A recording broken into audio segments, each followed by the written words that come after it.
All India Radio presents Morning News.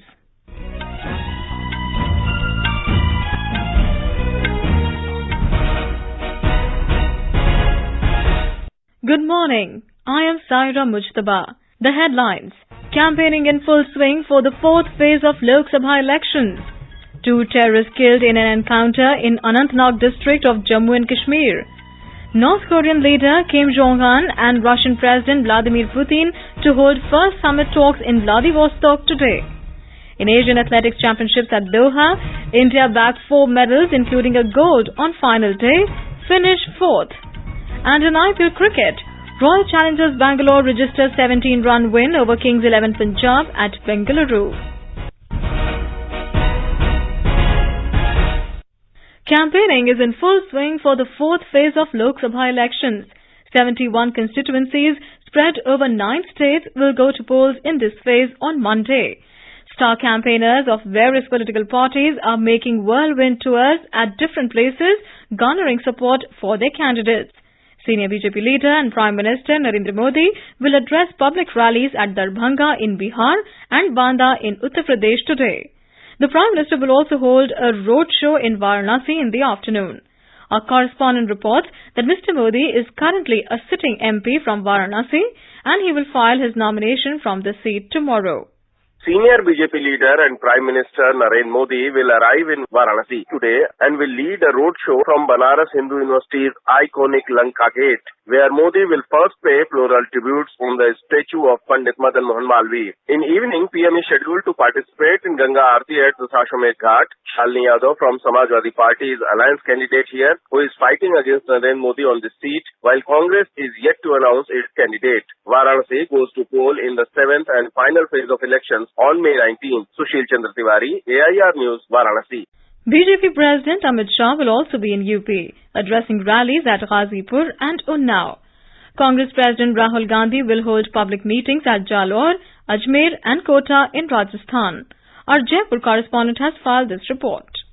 Congress President Rahul Gandhi will address 3 election rallies today in Ajmer, Jalore and Kota. Many other senior leaders also canvassing for the party candidates including Ashok Gehlot, Sachin Pilot, Avinash Pandey and Anand Kumar. BJP President Amit Shah will address a public rally in Jalore and participate in a road show in Jodhpur tomorrow. Prakash Javadekar, Vasundhara Raje, Avinash Rai Khanna, Sudhanshu Trivedi are among leaders from BJP who are campaigning for the party. Jitendra Dwivedi, AIR News, Jaipur.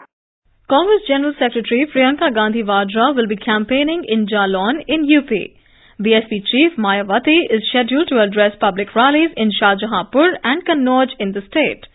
In the fourth phase, voting will take place for 17 parliamentary seats in Maharashtra, 13 each in Uttar Pradesh and Rajasthan, 8 in West Bengal, 6 each in Odisha and Madhya Pradesh, 5 in Bihar, 3 in Jharkhand.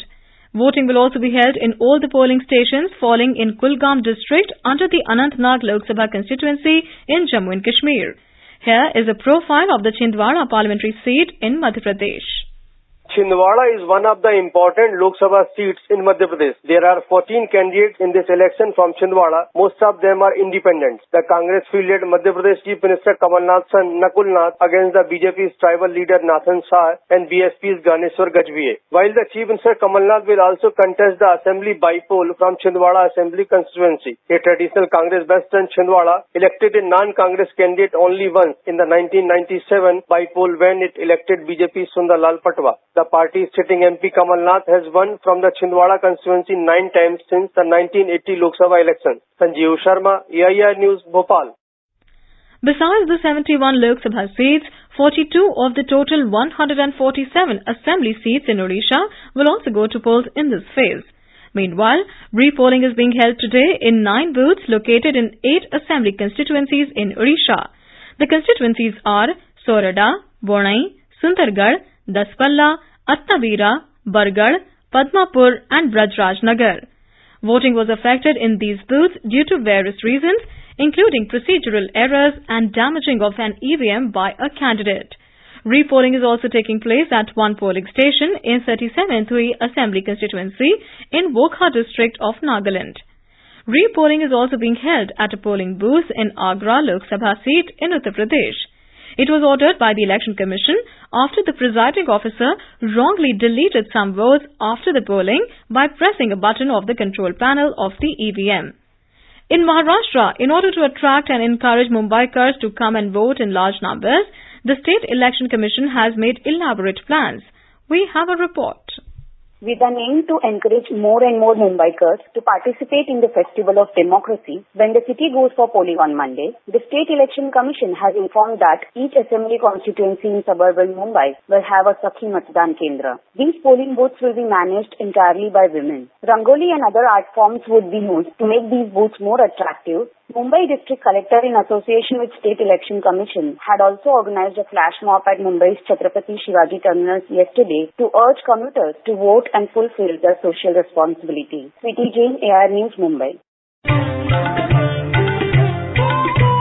News Services Division of All India Radio is broadcasting a special live program, Janadesh 2019, on the developments related to the General Elections 2019. Tune in to the FM Gold channel of AIR from 4:05 p.m. to 4:30 p.m. every day till the announcement of results to listen to this special program.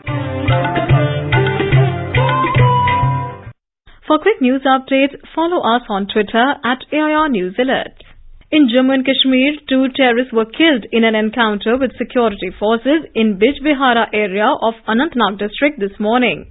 The encounter broke out during an anti-terror operation which was launched by the forces late last night on the basis of specific information about the presence of terrorists in the area. Talking to AIR News this morning, State Director General of Police Dilbagh Singh said, Militants have been active in that area for quite some time and they had created terror for the people in that area.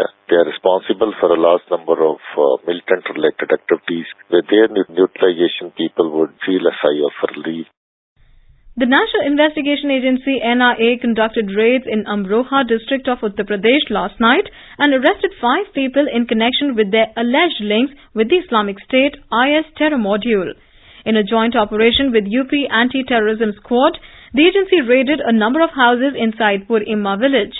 It was NIA's 5th raid after it busted the IS-linked module in December last year. Sri Lankan President Maithripala Sirisena has called for an all-party conference today to discuss the current situation and future steps in the wake of Sunday's attacks that killed 359 people. The President will also hold a meeting of Inter-Religious Advisory Committee. Our Colombo correspondent has filed this report.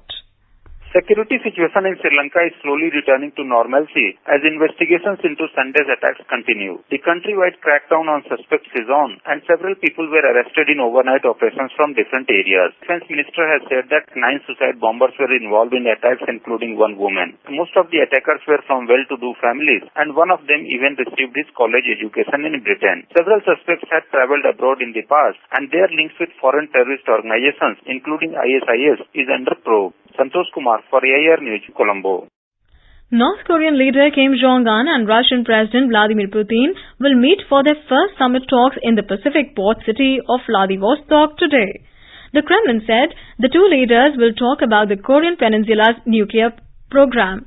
Mr. Kim reached the Russian Far East on his private train yesterday. He is believed to be seeking support after failing to reach an agreement with US President Trump on Pyongyang's nuclear weapons program at Hanoi earlier this year. On to polls now. India bagged 4 medals, including a gold on the final day of the Asian Athletics Championships at Doha in Qatar yesterday. Piyush Chitra successfully defended her women's 1500 meters gold she had won in 2017, while Ajay Kumar Saroj in men's 1500 meters and the women's 4x400 meters relay team clinched a silver each. Sprinter Diti Chand added a bronze in women's 200 meters race. In the women's 4x400 meters relay, India was initially declared to have won a silver, but the jury later disqualified the team for impeding an athlete after protest by China. India entered at the 4th spot in the medals tally. Bahrain topped the table with China 2nd and Japan 3rd. In IPL cricket, South African AB de Villiers powered Royal Challengers Bangalore to a 17-run win over Kings 11 Punjab at Bengaluru last night. Put into bat, Bangalore posted 202 for 4, riding on de Villiers' 44-ball 82 not out. In reply, Punjab managed to make 185 for 7 in the allotted 20 overs, falling short by 17 runs. De Villiers was named man of the match. Today, 6th placed Kolkata Knight Riders will play rock bottom side Rajasthan Royals in Kolkata at 8 p.m. Olympic medalist PV Sindhu and Saina Nehwal are among the 7 Indian shuttlers who will play their pre-quarter final matches of the Badminton Asia Championships at Wuhan in China today. In women's singles, while 4th seed Sindhu will take on Indonesia's Choirunisa, 7th place Saina will face Kim Ga-eun of South Korea. In men's singles, Samir Verma will meet Hong Kong's Angus Kalong.